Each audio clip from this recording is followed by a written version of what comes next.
India express आपको दिखाए सच का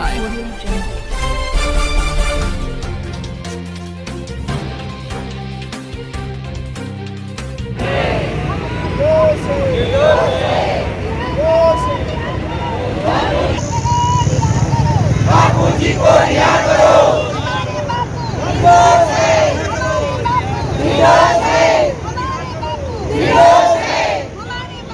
कहने को हमारा देश जो भारत है इसको प्रजातांत्रिक देश कहा जाता है और प्रजातंत्र में of the people, for the people and by the people कहा गया है। जनता का, जनता के लिए, जनता द्वारा किया जाने वाला शासन कहा गया है। लेकिन यहाँ देखने को कुछ और ही मिलता है। जनता के लिए, जनता द्वारा किया गया शासन का कोई भी प्रणाली लागू नहीं हो रहा है। हमारे बापूजी का जो मानवाधिकार है उसे भी हनन किया जा रहा है। बापूजी के साथ में इतनी बड़ी अन्याय की जा रही है जबकि उनका कोई भी केस की पुष्टि नहीं हो रही है। जो भी उनके ऊपर इल्जाम लगाए गए हैं आज तक कोई भी इल्जाम साबित नहीं हुआ है। फिर भी हमारे बापूजी को इतनी यातनाएं दी जा रही है। 11 साल पूरे हो गए, एक दिन का पैरोल नहीं, एक दिन की छुट्टी नहीं, कुछ भी नहीं दिया जा रहा है। यहाँ तक कि उनके इतने नाजुक स्वास्थ्य होने के बावजूद भी पूज्य बापूजी को उनके इलाज के लिए भी मनचाहे हॉस्पिटल में जाने की इजाजत नहीं दी जा रही है।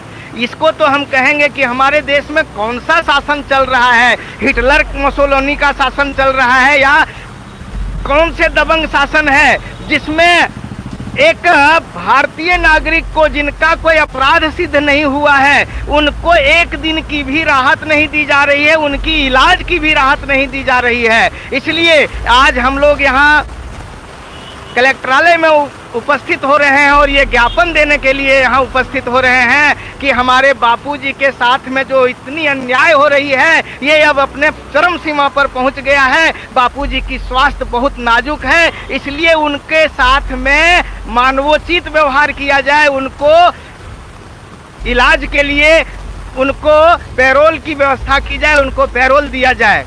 अरे परम पूज्य संत श्री आसाराम जी बापू को आज 11 साल हो गए। उनका स्वास्थ्य बहुत ही गिरता जा रहा है, परंतु आज सरकार बापूजी को एक दिन का भी पैरोल नहीं मिल रही है और बापूजी का दिन प्रतिदिन स्वास्थ्य खराब होता जा रहा है। क्या उनको एक मानव के जो होते हैं नियम उनका भी पालन नहीं हो रहा है सरकार को?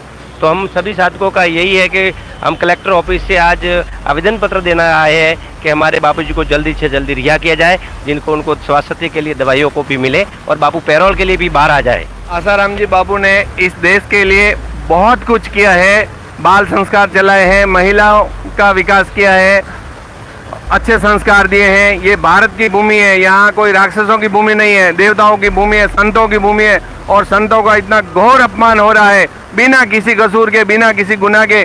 11 साल हुए, उसमें 1 मिनट भी जमानत नहीं देना, यह न्याय तंत्र और राजनीतिक पार्टियों को ऊपर भी सवाल उठता है कि ऐसा क्यों हो रहा है। मानवता के नाते उनको दवाई के लिए भी जमानत नहीं मिल रही है, ऐसा नहीं होना चाहिए। आतंकवादियों को भी रात को 12 बजे कोर्ट खोल के और समय देते हैं जज और राजनेता समय देते हैं उनको।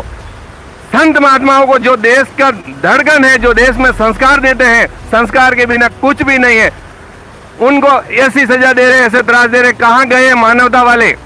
जो मानवता की बात करते हैं वो कहाँ गए? और ये राजतंत्र वाले कहाँ गए? ये न्याय तंत्र वाले क्यों नहीं सुन रहे हमारी बात? अगर हमारी बात नहीं सुनेंगे तो अब हम कुछ और करेंगे, हम ये पक्की बात है। इसलिए जल्दी से जल्दी न्याय मिलना चाहिए। इंडिया एक्सप्रेस आपको दिखाए सच का।